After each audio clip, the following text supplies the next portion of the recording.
എടാ നമ്മൾ ഈ ബ്രേക്കപ്പും കാര്യങ്ങളും കഴിഞ്ഞിട്ടുണ്ടല്ലോ, നമ്മൾ ഫ്രണ്ട്സിൻ്റെ കൂടെ ഇരിക്കുന്ന സമയത്ത് നമ്മൾ എപ്പോഴും പറയുന്ന ഒരു കാര്യമാണ്, എടാ ഞാൻ എന്നെ കണ്ടില്ലേ ഇപ്പോൾ, ഞാൻ ഭയങ്കരമായിട്ട് മൂവ് ഓണായി, ഞാൻ ഭയങ്കര കൂളാണ് ചില്ലാണ് എന്നുള്ള രീതിയിലേക്ക് നമ്മളിങ്ങനെ സംസാരിക്കും. പക്ഷേ രാത്രി ആയി കഴിഞ്ഞാലല്ലോ നമുക്ക് എല്ലാവർക്കും ഒരാൾക്കിറങ്ങാറുണ്ട്. നമ്മൾ അവരുടെ പ്രൊഫൈലിലേക്ക് കയറിയിട്ട് അവരുടെ ഫോട്ടോസും കാര്യങ്ങളൊക്കെ ഇങ്ങനെ നോക്കി അവരുടെ ചിരിയും അവരുടെ സ്റ്റേറ്റസിലും കാര്യങ്ങളൊക്കെ അവരുടെ ലൈഫൊക്കെ എൻജോയ് ചെയ്യുന്നത് കാണുന്ന സമയത്ത് നമുക്ക് ഭയങ്കര ജലസ് ആവും. പക്ഷേ അതിൽ കൂടുതൽ നമ്മൾ വിഷമിപ്പിക്കുന്ന ഒരു കാര്യം എന്താ വെച്ച് കഴിഞ്ഞാൽ അവരുടെ ചിരിയാണ്. അവർ സത്യം പറഞ്ഞു കഴിഞ്ഞാൽ അവർ ചിരിക്കുന്നത് അവരുടെ ലൈഫൊക്കെ എൻജോയ് ചെയ്യുന്ന സമയത്ത് നമുക്കൊരു വിഷമം വരാറുണ്ട്.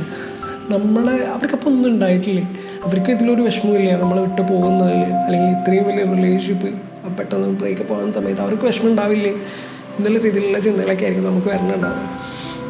ശരിക്കും പറഞ്ഞു കഴിഞ്ഞാൽ ഈ ഒരു സമയത്ത് നമ്മൾ ഏറ്റവും കൂടുതൽ ചെയ്യുന്നൊരു കാര്യം നമ്മളെ തന്നെ വിഷമിപ്പിക്കുകയാണ് എന്നുള്ളതാണ്. നമ്മൾ വീണ്ടും വീണ്ടും അവരുടെ പ്രൊഫൈൽസും അവരുടെ വാട്സാപ്പ് സ്റ്റാറ്റസും അതൊക്കെ നോക്കുന്ന സമയത്ത് നമ്മളുടെ ഉള്ളിലുള്ള ആ ഒരു വിഷമം കൂടുതൽ ആവത്തേ ഉള്ളൂ എന്നുള്ളതാണ്. നമ്മൾ ഇനിയും നമ്മളെ ശിക്ഷിക്കാതെ ബ്ലോക്ക് ചെയ്യേണ്ടവരെ ബ്ലോക്ക് ചെയ്യുക, അവോയ്ഡ് ചെയ്യേണ്ടവരെ അവോയ്ഡ് ചെയ്യുക, നമ്മൾ നമ്മളുടെ ലൈഫിൽ ഫോക്കസ് ചെയ്യുക. ഐ നോ ഇറ്റ്സ് ഹാഷ്, പക്ഷേ നമ്മൾ ഇത് ചെയ്തിട്ടില്ല എന്നുണ്ടെങ്കിൽ, ഇനിയും ചെയ്തിട്ടില്ല എന്നുണ്ടെങ്കിൽ നമ്മൾ എവിടെയാണോ ഇരിക്കണേ അവിടെ തന്നെ ഇരുന്നുകൊണ്ടേ ഇരിക്കേണ്ടി വരും എന്നുള്ളതാണ്.